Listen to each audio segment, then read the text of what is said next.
like I'm on TikTok a lot and I'm on social media in general, not out of choice, but as a business requirement. Sure. And Yep. I see that different people like put in a lot of bullshit on posts, and a lot of times you have to debunk the bullshit. But your posts came across my feed as like you were one of the people who was doing the debunking, and a lot of the stuff that you were talking about was stuff I agree with, right? Right.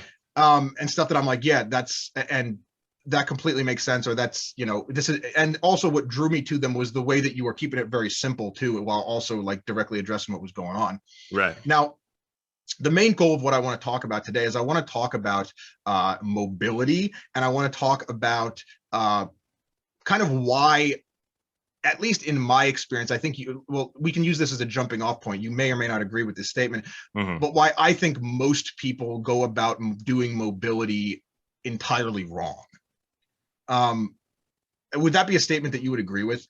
It depends on what you think the right way to do it is. So what would you, well, let me say this. What would you define? Well, I think it might help first to define mobility. Like, what do we define mobility as? What would you define mobility as? Essentially your ability to take a muscle, take connective tissue to their end range. I don't know the hard definition for it, but that seems to be kind of the perceived way of how mobility works, at least on the internet and in the context that people want to use it. Yeah.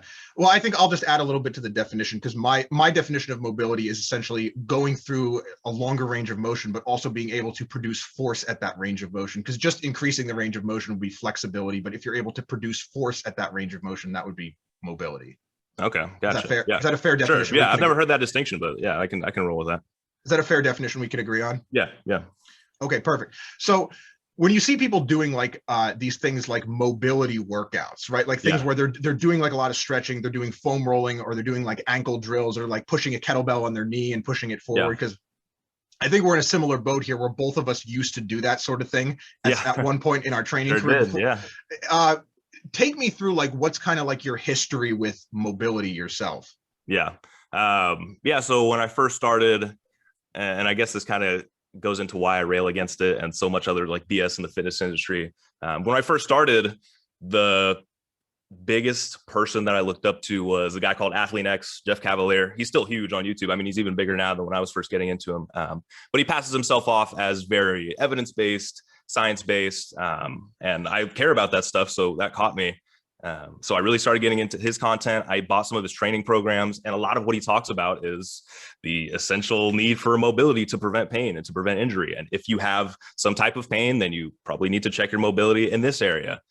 His training programs, I would, on my days where I wasn't lifting, I would still go into the gym and go into the little, yoga room with a wooden floor and get a kettlebell, get a PVC pipe, and do my mobility drills, all to the end of improving my squat technique. Basically, that's what it came down to. And eventually I came across Starting Strength, and Rip put the message out there that mobility is one of the most effective ways that you can waste time in the gym. And I read into that, and then I started getting into barbell medicine, who get really into the evidence of why. But if anybody listens to this podcast, like I talk about barbell medicine all the time. They're like one of my favorite like resources, like period, for like everything in the fitness industry. Yeah, absolutely. Like if you don't know them, you need to look them up right now.